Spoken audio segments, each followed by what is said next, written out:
Lynn Cullen live in 1 minute.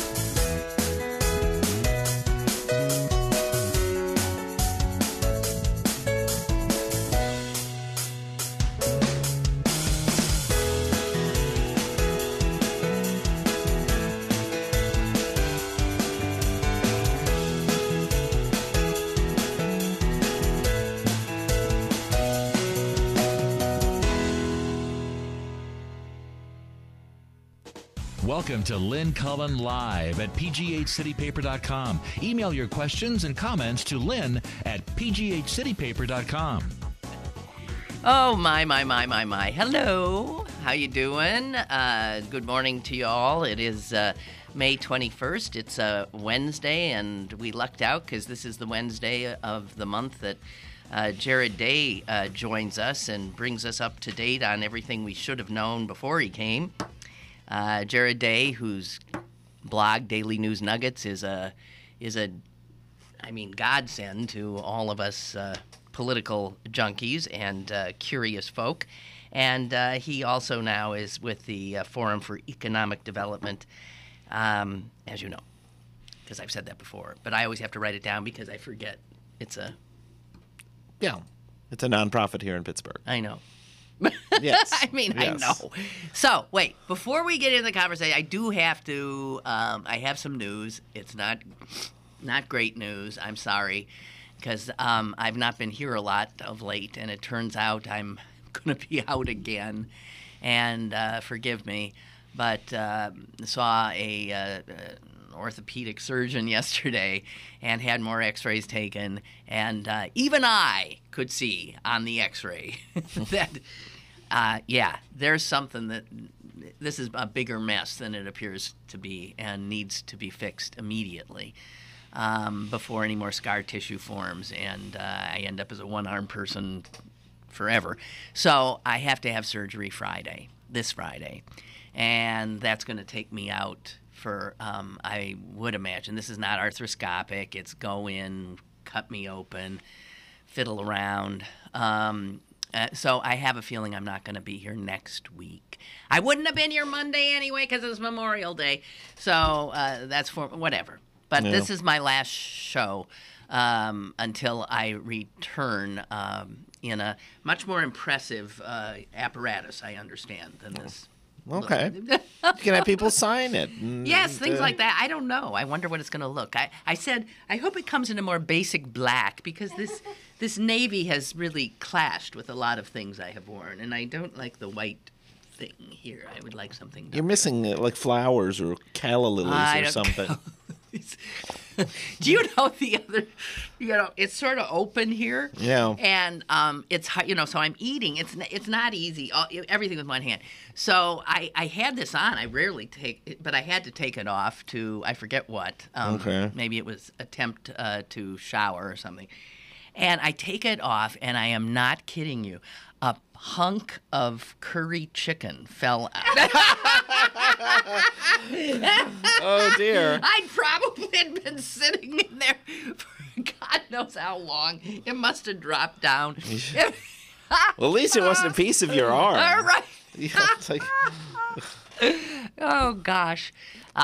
So anyway, that's the news, and believe me, I'm sorry in more ways than one.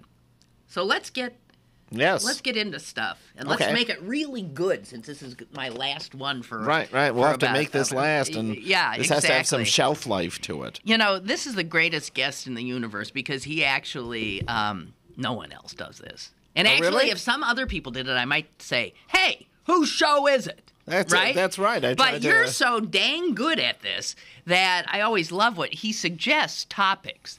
And normally, I don't like somebody telling me what to do on my show. Yeah, I acknowledge that. Yeah, you do as a lecturer and a professor. But you're so dang good. I look at it always, I think, wow, absolutely, let's. So, I don't know. Now, the big news, there's a few big news things. I knew the gay marriage thing was going the way it did. Yes. What I love about it is this judge, God bless him, this is a judge that was appointed by George W. Bush. Yes. This is a registered Republican of conservative bent. This is a judge who was endorsed by none other than Senator Rick Santorum. Yes. That's the best part. And this is also the judge who, this is why I was feeling extremely hopeful. This is also the judge who heard what's called the Dover case, which is the case about it's the Scopes trial revisited about teaching of evolution in the eastern part of the state, wasn't it? It was, yeah. I think that's east. Yeah, wherever the hell Dover is. I'm pretty sure it's And he's the one who had that case. Now look at these are two things that conservative Republicans supposedly don't believe in evolution, think intelligent design should be right up there along with it. After all, they're both just theories. He just ripped into the creationists, the school board there, everything. Do you remember, this, guys, shows how far we've come. Yes, it does. This is a conservative Republican. Yeah. Well, that doesn't exist anymore. Correct. Well, obviously a few of them do. Sure. But they're actually more plentiful than you'd suggest. But they're not they're not in legislative venues. They might survive in the judiciary, right? Yep. But you're not seeing them in legislatures and Congress, and not many of them. They can't get elected anymore. Their party's gone berserk. Well, all right. I think in other states you still find these people aplenty. And it's rather frustrating sometimes. You wonder about the sanity of certain voters out there. But I also found this decision not surprising, but by the same inspiring. Did you inspiring in that you read what he had written? I didn't read the exact. I saw it and I chose not to read the whole text of the decision, but it was I just found it inspiring that. Part of his message was that people need to move on. That this is becoming settled law. It is. Yeah. And apparently, and I couldn't comprehend exactly he actually cited, I love this. He cited Justice Scalia. Yes. In his...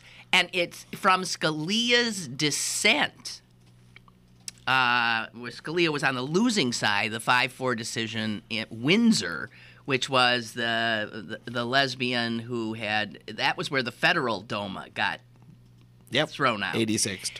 And somehow this judge in Pennsylvania cites something Scalia says as why he had to go this way. I think Scalia was fuming in the dissent, if Absolutely, I understood it, about you have opened the door to having this happen, and the Judge Jones here said, yeah. Yep. True. You get back to like settled law. I mean, this is where it's going. I think there's something like 17 states now who through either state or federal judges have nixed their state DOMAs or constitutional amendments, right? That is not counting all the states that went through legislative channels, and I think if you add both those together, we've got more than half the states now. Oh, I think it's 17 and 17. That. I think it's something like 30. Really? I think it's something like 34 states. Now, In about 15 or 16 of them, it's a little on hold, or it is on hold because the governors have appealed. Yes. Now, whether or not one of these cases, or a few of them, are going to make their way to Scalia and to the Supreme Court. Yes. And the court's going to have to, unless it wants to... Punt. How can they punt this? They could let the lower court decision stand. Okay. And then just... You would think, though, they'd want the definitive... I would think so. And you would think you'd get the same 5-4 that you got with the Windsor case. But what do I know? Yes. I mean, you cannot see in a million years Scalia or Thomas or Alito. Kennedy. Oh, say or that again? Alito. Those three Yes. saying, yes, gay marriage is okay, it's constitutional. Or not. It's not that you have to say that. You have to say it is unconstitutional. It is a violation of our Constitution to deny. Yes. And the thing that I find so remarkable about it is that there's arguments that the arguments are coming from both the conservative side and the progressive side, in the sense that the progressive judges are working with nicely progressive arguments as to why something is the way it is. And the conservatives are coming from a libertarian. Like, well, more of a libertarian point of view, and also the logic of why it is that certain states and the Obama administration, then they say we're not gonna argue this anymore. Mm-hmm. We can't argue this anymore. Right. It's because that there's just deeply compelling reasoning on both sides as to why it's unconstitutional. That's right. And that what the supporters of DOMA and such have been left with is a very small set of really bad arguments. Exactly. Tradition. And no law firm worth its salt wants to even take it. No, wants to they bother. don't want to be associated. You can't do it. These losing, stupid arguments. And I'm hearing so much railing from conservatives about, the outrage of this. Activist judges, blah, blah, blah. By fiat, one man can blah, blah, blah. Hey, if you got an argument, is what I keep thinking, take it up with the Founding Fathers. Yes. Yeah. Because we're basing this on their writing, in fact. That's right. Okay. Yeah. So we did that. I think it's just... Pennsylvania. There it is. Yeah. Well, hardly a progressive state because it had to be done by one man in a judicial way. And Pennsylvania becomes the last state in the Northeast. We came in last, believe me. Right. But I'm going to come to Pennsylvania's defense. Oh, God. All right. In the sense that...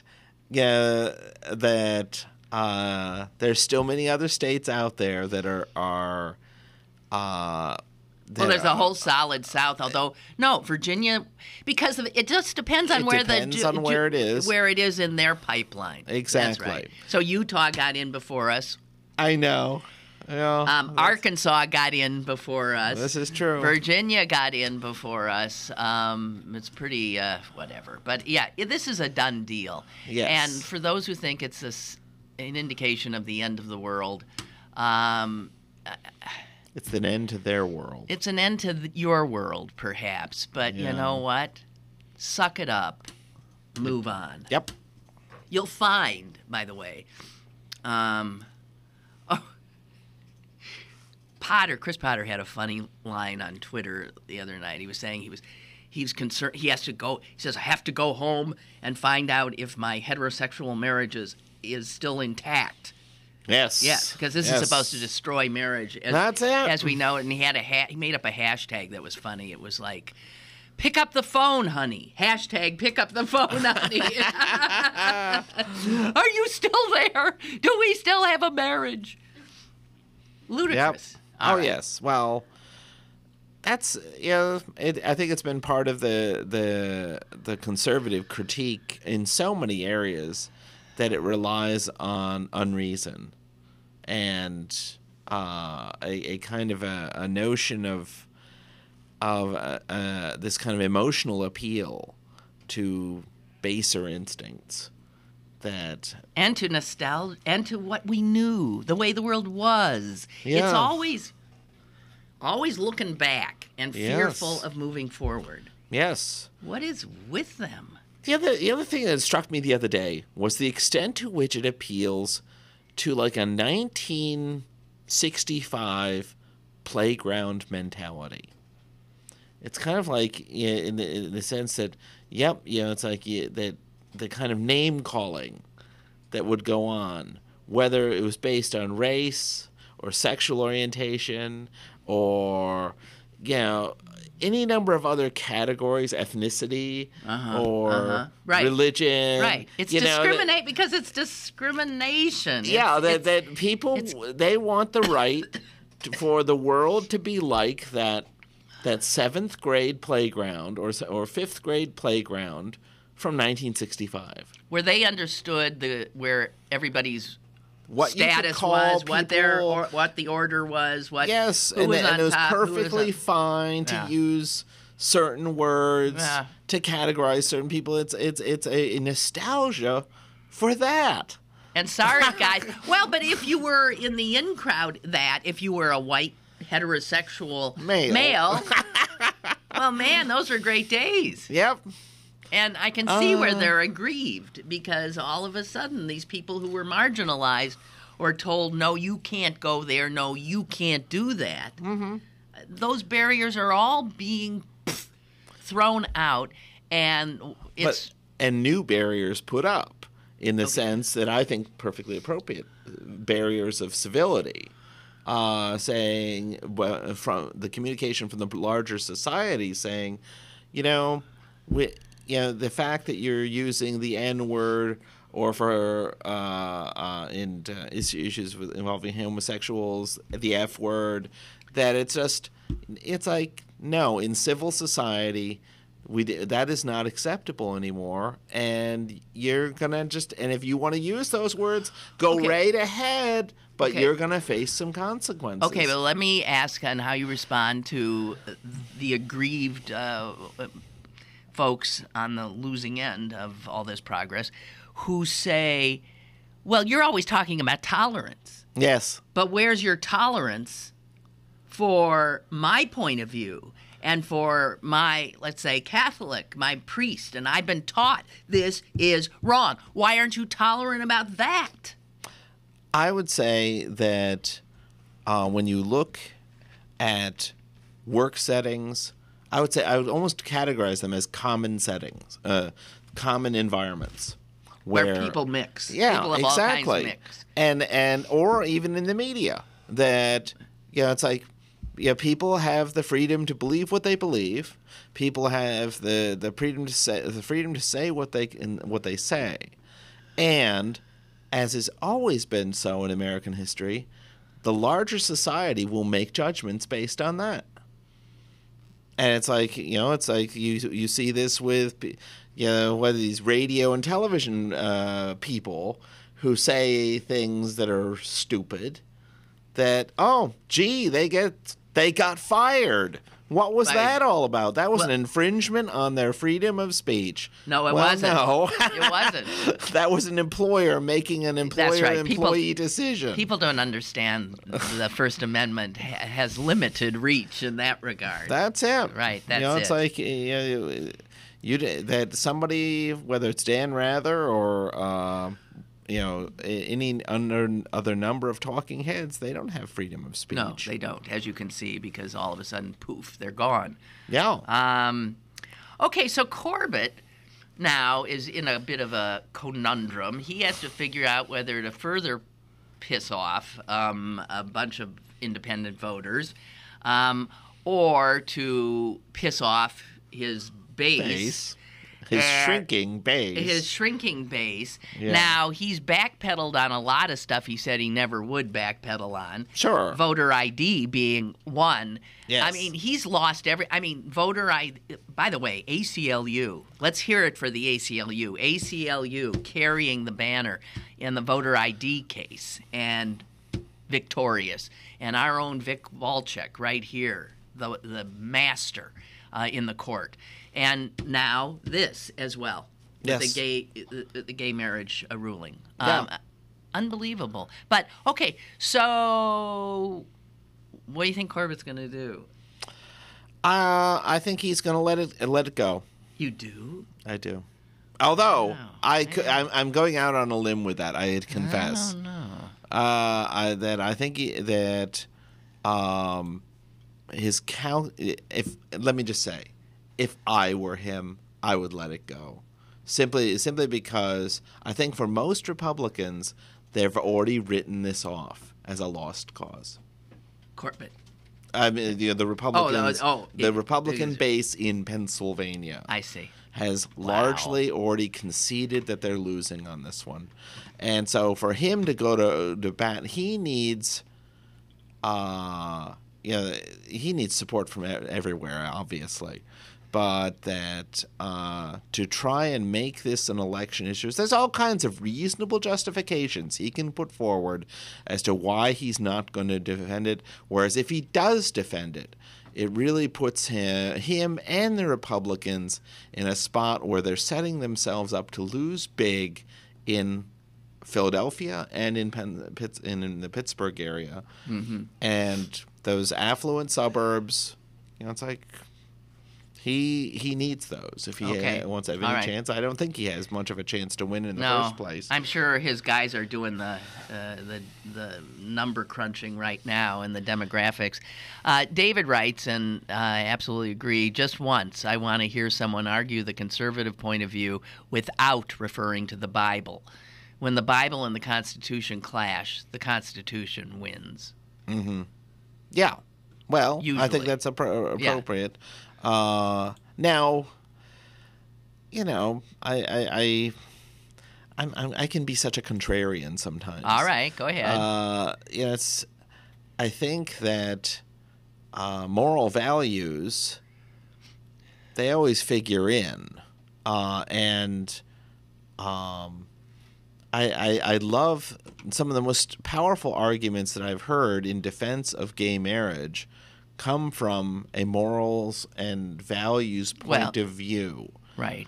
And, I think that that's where we're headed as a country, is that once – what was I seeing the other day? This really interesting – looking at the millennial generation, where they talked about three issues upon which millennials, they seem to swing on these three issues.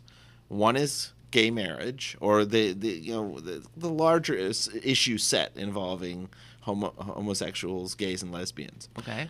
And then climate change. Oh yeah. And immigration. That's right.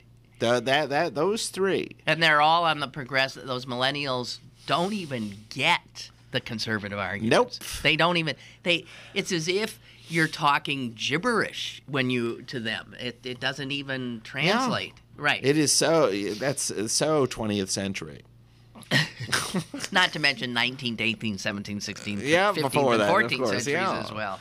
But well, speaking of history, yes, you said one of the things you want to talk about was history of partisan times when things are as divided as we find them now in our country.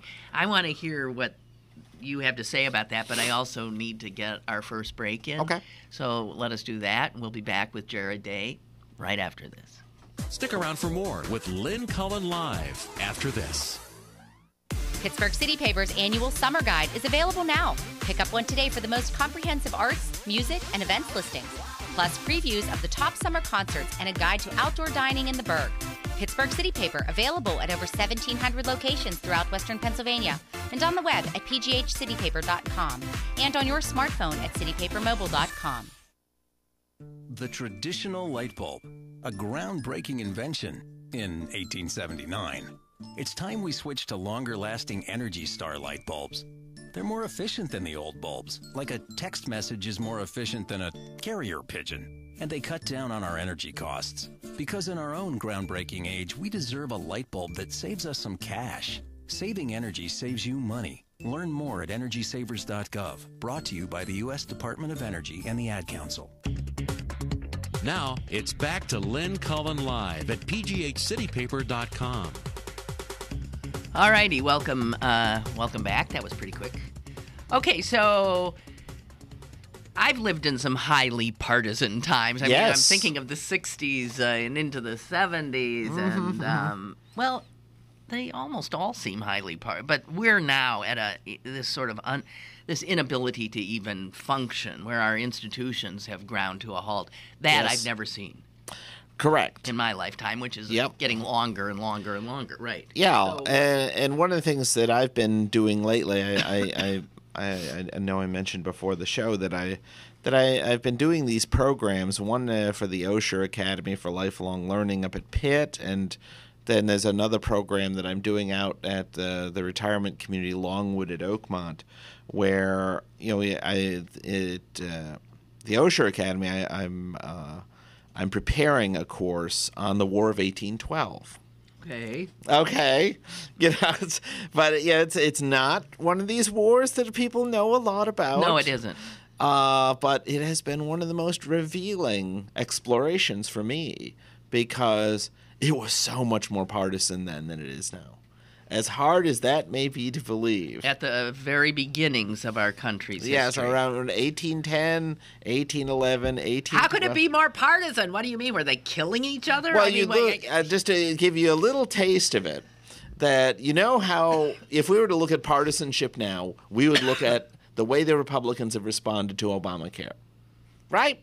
Okay. That would be a safe domestic policy thing that you could look to and say, well, the Republicans, how many? 54 times they have voted to repeal Obamacare, whatever that is. Not to mention the Benghazi, kinds of. Yeah, and all the states that have not chosen to expand Medicare or put up the whatever it is that they needed to put up for Obamacare, all of that, and it looks just like so incredible. Well, with the War of 1812, imagine that you're not talking about a domestic policy initiative. You're talking about a war. And where one party opposes the war and makes it a partisan issue from beginning to end, which is what happened with the War of 1812. That you had the Republican Party, which is the party of Jefferson, against the Federalists.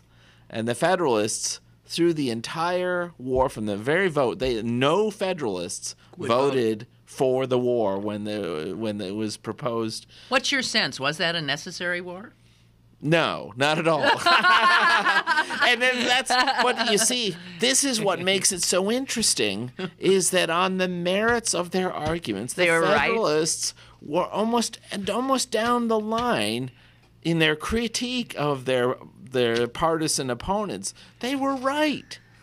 And yet, at the end of the war, who pays the price? It was the Federalist Party. They dissolved as a national party at the end of the War of 1812 because of the War of 1812.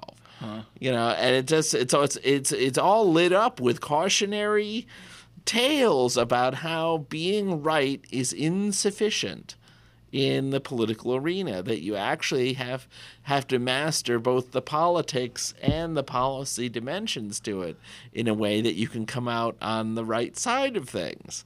That doesn't happen in the War of 1812, that the Republican Party is able to make the case that they were for a strong America.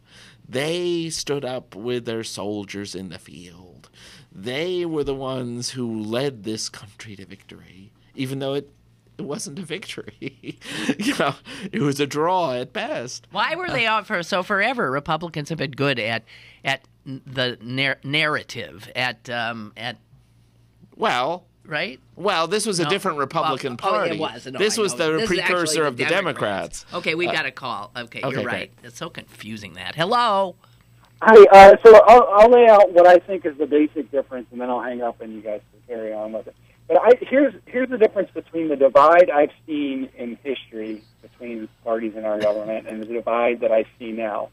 And the divide I see now goes to a greater psychological extent where before you could hope to come to common ground with someone if you could agree on basic principles, now I feel like a large portion of the right are don't believe in basic science, don't believe in certain fundamentals that you can always refer back to, don't believe in some sort of standard truth that you can refer to and point to and say, this is why my argument is more correct than your argument is. And I'll hang up and let you guys go. Thanks.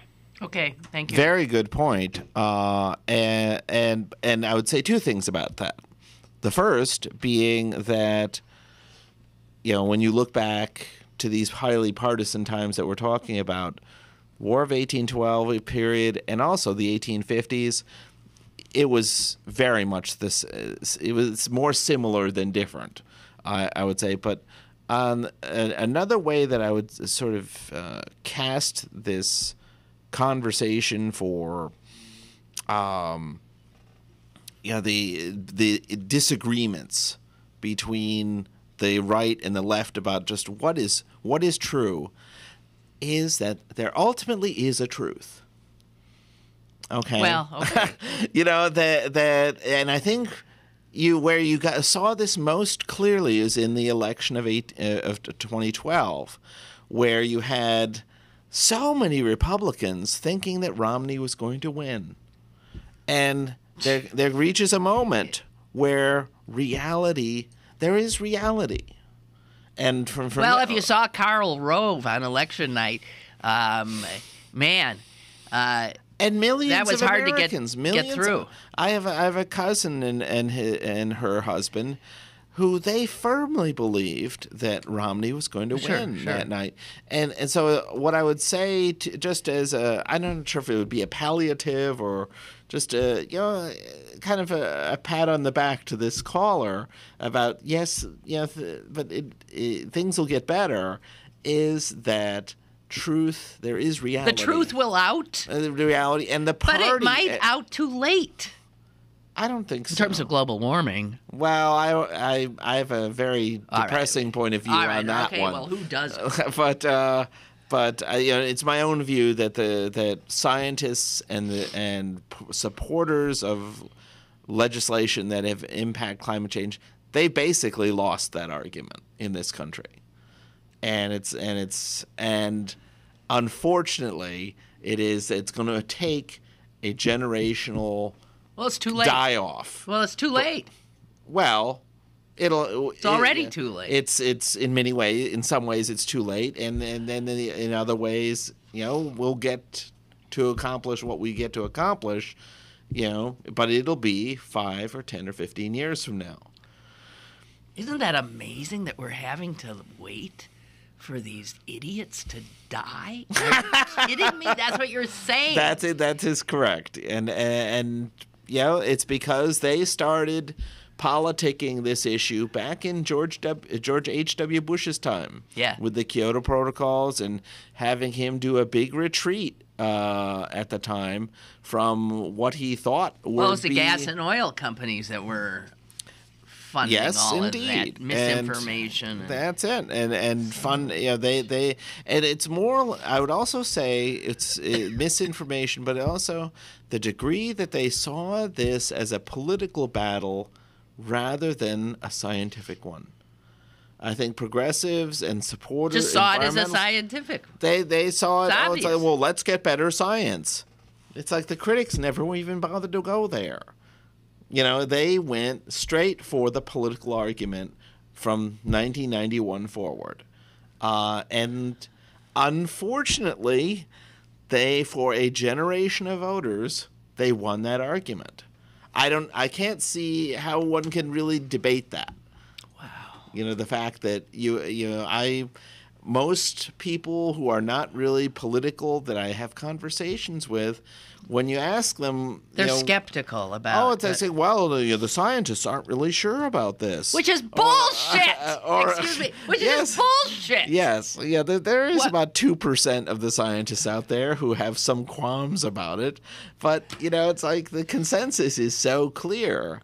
And yet, and so what has happened is that you just those people who are on the other side of this conversation, they'll just say, well, the scientists are unclear. Who was it? Scott Brown or was saying that somebody who knows better. A lot of them know better. It's like this guy was a newsman in Massachusetts. Oh, but newsman, schmoozman. I mean, the fact of the matter is there's a lot of idiot newsmen, too. Sure, but Scott Brown is not actively stupid. Right, no. Although, there's plenty of them that are in the Congress, and they're heads of committees like the Science Committee. Exactly. God help us. God help us. Okay, so yes, let's. I'm going to skip around. As I said, he gives me a list. Do you mind? Yes. Not at all. Is there something? No, this isn't in any priority. I'm going to skip over Putin because, you'll pardon the expression, fuck him. Okay, excuse me. Okay. All right, I'm sorry. I know you can't. You don't speak like that. But well, no. It is that I think the Putin story is so interesting. That it looks like he's losing. It looks like he's losing his argument. The situation in the Ukraine. Okay, well, give us a quick explanation of yes, how he says he's. How do you mean he's losing? Several ways. First, that the Obama administration had staked a lot on these very limited actions to punish his regime. Right. Both sanctions against individuals, 1 or 2 against some companies, and Obama was reamed left and right for being weak, a whiner. It's like, he should have. Krauthammer has had him on the coals for a month and a half now. Okay, but you're saying Obama turns out, but it turns out smart. At least at this point, things can change, but it looks like he was right in the sense that Putin, that things have not gone his way. That last time we met, I would have banked on that he was within days of going into Ukraine. And now he's backing up. He's back. Well, we're still waiting to see if his soldiers are going to back up. But it's the kind of thing that so many things have not played out the way that you would have thought 6 weeks ago. Well, what was his miscalculation? Why haven't the Russian people are loving this. Yes. Well, they're behind him. They are. But the problem is, here again, there's a reality. Oh, reality. Yeah. Damn reality. You cannot be a great superpower if you aren't one. So you're saying this trying to strut around. He's trying to fake it. And he's got absolutely disintegrating economy. His economy, the numbers have been staggering. Yeah, the Moscow Stock Exchange has dropped like a stone. The ruble is. But isn't this when countries are desperate and they're thrashing around? I mean, Germany's economy was in the tank when Hitler came to power, right? Sure. So isn't this it's a dangerous time, but that Putin has some choice in the matter about how this is going to go now. And there's the negative side to it is that these ultra-Russian nationalists in eastern Ukraine, they're not following Putin's script. They're not doing as they're told. They're out of control. Exactly. And he's afraid of them now. Well, he's afraid that he might be starting something that he can't finish. Well, maybe he already has, though. That's also possible. Yeah. So it's like, is he going to, when it's like he was all set, I would say, 6 weeks ago to go into eastern Ukraine and kind of send his troops in there to support those Russian nationalists. Whereas now, 6 weeks later, what he sees is that those people are off they are off the reservation. And that they are not going to do what he says or what he wants. So it's like, okay, does he actually want to hitch his wagon to the chaos that will be unleashed if he does go in there? The second piece to it is, that the costs of occupying eastern Ukraine. It's like, it's one thing if your economy is kind of puttering along, which is, I think, the best you could have said for the Russian economy up until this time. It's another thing if it's tanking. Did you ever read Thomas Friedman's The Lexus and the Olive Tree? No. This is from the 1990s. One of Thomas Friedman's better little phrases, I'm not a big distinctions fan of that he came up with was what he called the electronic herd. And this is like this world of global institutions, nonprofits, investors, pension funds, from every country around the world, and that they tend to move in unison. And they move to stability. Exactly. And away from instability. Right. And what they, back in the 90s, there was this meltdown that occurred with Brazil and Vietnam and this Thailand, this cascading set of things that happened that that really showcased for the first time this electronic herd. It really damaged those economies. Well, it turns out that Russia, they have just been taking a hit from the movement out of Russia of all of these actors. And so, Putin, he has been saying, has been kind of looking like he's going to go into eastern Ukraine. And who knows? He may still. But it's almost, one gets the sense that he is moving away from that right now. And there's, but his actions might have created enough chaos there, though, that we'll see. We'll see. So we'll see. So anyway, I'm slightly more optimistic than I was 6 weeks ago about where things are going to fall with that. Good heavens, jeez. Yeah. What a world. Okay, we've got to get a second break in, and we'll return shortly. Email your questions and comments to Lynn at pghcitypaper.com or call Lynn at 412-316-3381. Lynn Cullen Live will return in a moment. BergBargains.com is your best bet for great deals in the Berg. Log on today for exclusive bargains from Molly's Trolleys and Boys Park Wave Pool, plus discounts on tickets to City Theater and PICT. BergBargains.com, Pittsburgh's best bargains. BergBargains.com. This is my last opportunity for a little while to remind you that as you start the wonderful, glorious, I so love planting a garden, as you're doing that this year, do not count out the urban gardener. The urban gardener over on the near North Side, 1901 Brighton Road, has such a marvelous, beautiful array of perennials, annuals, bushes, trees, shrubs, vines, you name it, and also all the kind of artsy kind of accessories that can brighten your garden as well. What I especially love about them is, first of all, it is it's not like some, going out to some place where you have to go into 20,000 different places and your head starts spinning. It's handleable in that way. It's consumer friendly. They'll also do design consultation with you. They'll also come out and pull the weeds if you want them to. They'll do it all. Go to their website. You'll see how a helpful place this is. And the website is simply, of course, Urban Gardener PGH.com. If you go, mention me, and you'll get 5% off. Here at the GED Pep Talk Center, we've got a pep talk that can motivate you.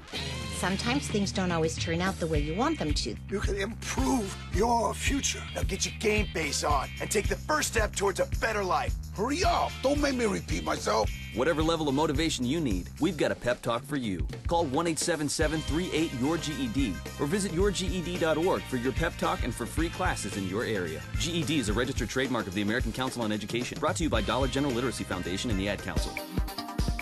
You're listening to Lynn Cullen Live at pghcitypaper.com. Once again, here's Lynn Cullen. All right, we're back. I really am fascinated by what you say. So there is really, you think, a difference between what men and women are interested in when it comes to, I suppose, current events and or historical topics? I'm in an exploration about it because I've been doing a lot of courses, as I said earlier, at Osher, the Osher Academy for Lifelong Learning. And, most of these, like I'm about to do this course starting tomorrow on the Tudors in England. Can if somebody's listening now and thinking they'd want to do that, it's too late to get into It's too late to get into that, but on Friday I'm doing my final lecture on the War of 1812, which we talked about, out at Longwood at Oakmont. That's at 2:00, and anybody can come to that. But but you can Osher is something you can do in the future. In the future, yes, up. Indeed. Yeah, the Osher Academy for Lifelong Learning. They just have phenomenal courses there. They do. But I forgot what your question was. My question was men and women. Oh, yes. Well, one of the inquiries I'm in is, as I'm looking ahead to designing other types of programs, is somebody had mentioned to me how the kind of courses that I teach, when they looked at a list of them, it's like, boy, these are very guy-centered courses. I'd like something that's more women-focused. What does that mean? And what she came up with was like a course on Downton Abbey, fact or fiction. See? Oh, all right. And Jess likes Jess like that idea? Yes, I think likes that idea. Okay, what else? And so that has me in an inquiry and looking to see, okay, well, what, I love teaching courses that people want to come to, and it would be a stretch, but I could do a course on that. The Downton Abbey fact or fiction. I would have to do a substantial prep for that, but I could do it. But I'm really looking to see, okay, well, what other kinds of topics might that include? Or, what is...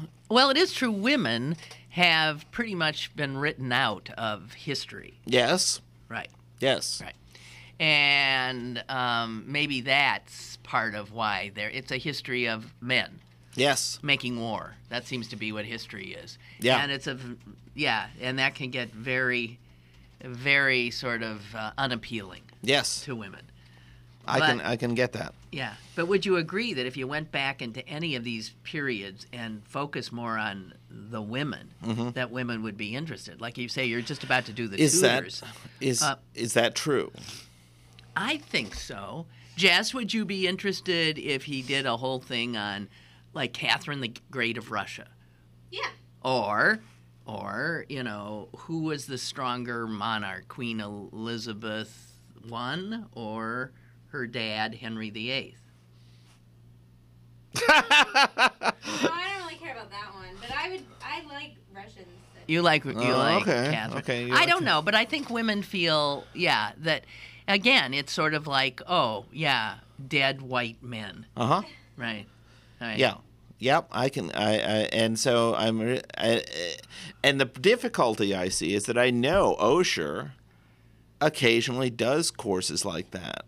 Not so much on Downton Abbey. I haven't seen that one, but that discuss women artists, women, famous Pittsburgh women, and the numbers haven't been good. For some of them. Yeah, exactly. Well, again, it's just sort of this dissing, because nobody, and mostly those are older people who are going. They're used to just assuming that it's a man's world, and I don't know. I don't know, but I think this male-female distinction will increasingly be not as great as it has been. That's interesting. As women, women were relegated up until, in my lifetime, to a certain, spectator position, yes. right? So, I don't know. I think as, you get a female presidents and this and that and blah, blah, blah. History will become also history with women driving it. Yes. One of the areas that I've been considering is women in the classic era of Hollywood as a course.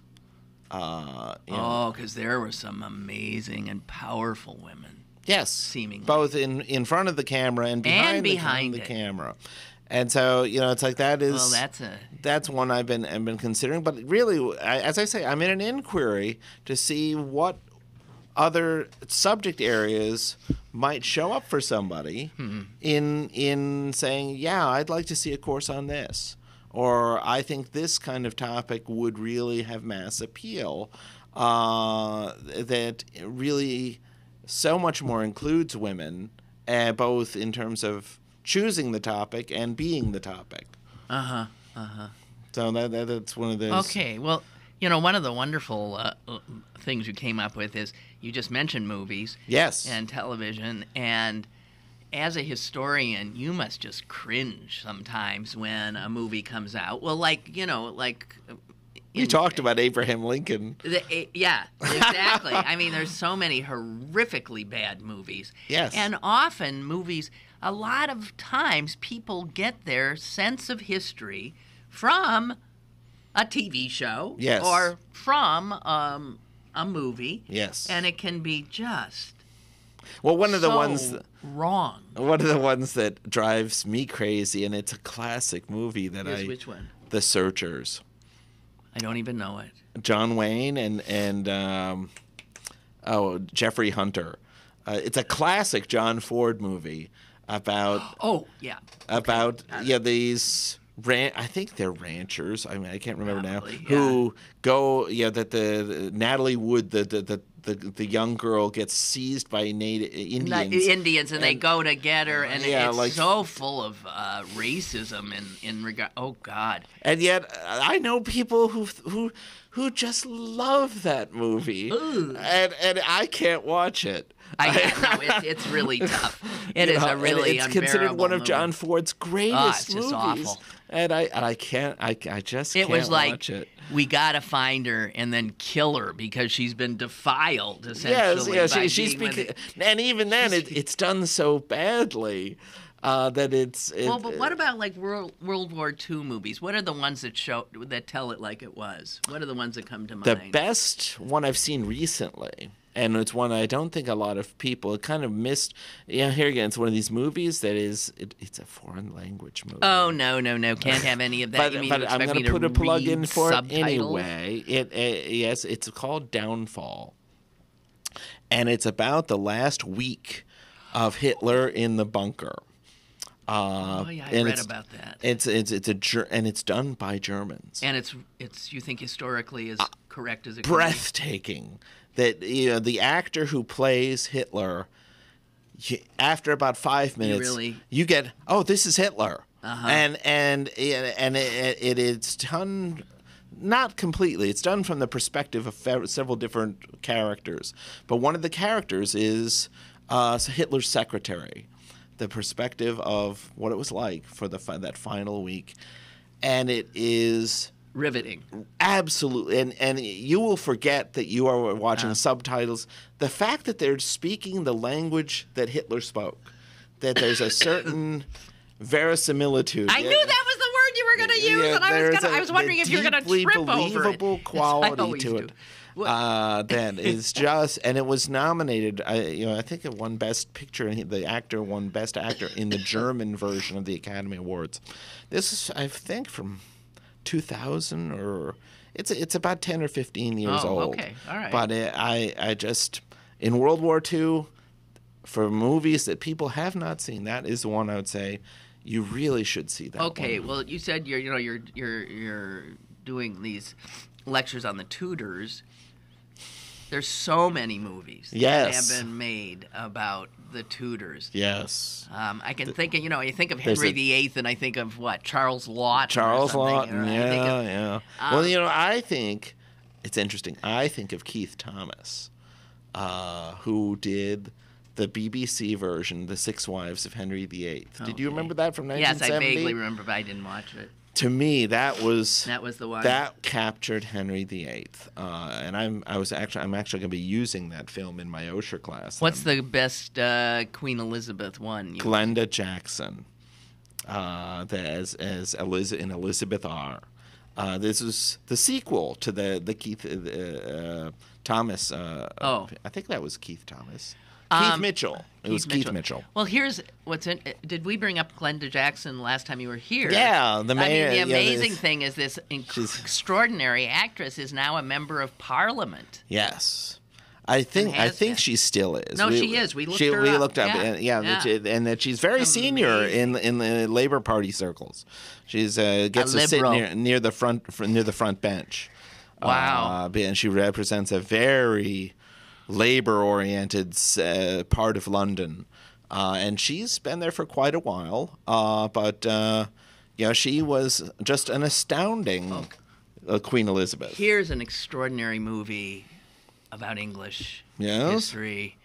I mean, the acting is so blows you away. And why am I blanking on the name? This stars Katharine Hepburn and Peter O'Toole. Oh, Lion in Winter. The Lion in Winter. Yeah. Is that not a great? Breathtaking. I mean, great. If you have never, great. Yes. Movie. Yes. As a historian, it's a little. It collapses some things, but I think it brings that historical moment.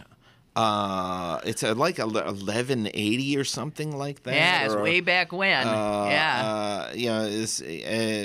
So this is Henry. He's Henry the Second. O'Toole. And she's Eleanor of Aquitaine. His wife. And they have these squabbly horrible siblings. Sons, one of whom is Richard, who would go on to be Richard the Lionhearted. The middle son is Geoffrey, who died before he could become king, and then Prince John, who would go on to be King John of Magna Carta fame. And why am I blanking on the actor who was Hannibal Lecter? Because he oh plays yes, one that of the is. sons. Hey, yes, over there, young supple mind, who played Hannibal Lecter? Anthony Hopkins. Yep, it was a young Anthony Hopkins and Timothy Dalton. Oh my God, that's right. It played the King of France, who was being held captive at the castle there. I think Philip. I think it was Philip. One of the better movies about English history ever, and a lot of it has to do with. I think it's beautifully written, and Hepburn and O'Toole. Yeah. Wow. I know. Yeah, that was. Now there again, it's like and it's interesting too because there were historians commented at the time there was a number of historical errors that they made, but the thing that I liked about that is that it captures a view of these figures that is so rich and revealing. I mean, another movie that we haven't mentioned is Elizabeth with Cate Blanchett. I think, yes, exactly. Which is historically off the reservation in so many ways. But at the end, when she puts on that makeup and becomes the Virgin Queen. When she pulls her, I mean, that hairline she had to shave parts of her head. Yes, and then this white, hideous makeup and no eyebrows. But I thought that scene captured a historical truth that transcended the kind of factualness. Factualness should not be the be-all and end-all of these kinds of films. It's leaving people with the right feel? Or a larger sense of a larger historical truth, which is that Queen Elizabeth chose to be that kind of a figure rather than somebody who marries and has children the way things had been done up until then. She chooses a different path in order to retain her security on the throne and to retain her power. And to so that she doesn't have to share it with somebody who's basically going to dump her. A true sacrifice as a human being. Yes, exactly. She sacrificed her humanity. Hey, somebody's suggesting for women topics, prohibition and women's suffrage. Ooh, I like those. Okay. Yep. That's great. Just saying. Yep. And gee whiz, I think we're out of time.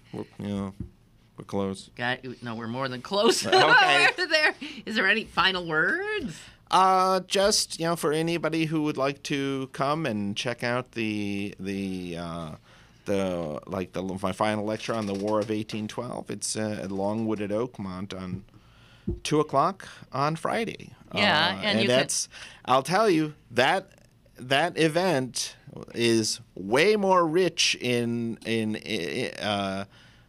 long resonating material to contemplate than one might think on the surface. Yeah. That's right. Okay. As usual, Jared, thank you so much.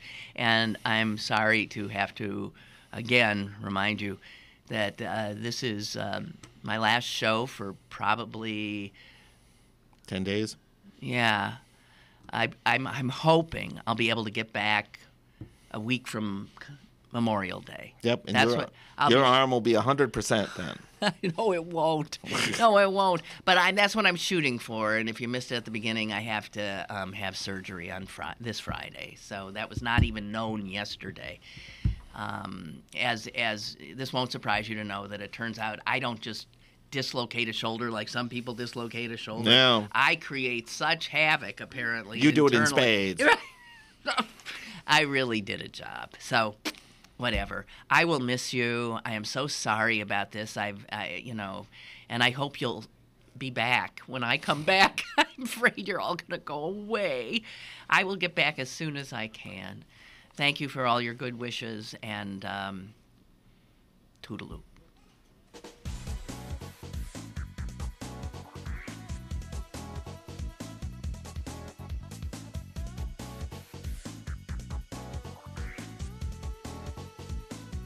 Lynn Cullen Live, Monday through Friday from 10 a.m. to 11 a.m. and archived at pghcitypaper.com. The opinions expressed on Lynn Cullen Live are those of the host and do not necessarily reflect the viewpoints of Pittsburgh City Paper, Steel City Media, and its advertisers.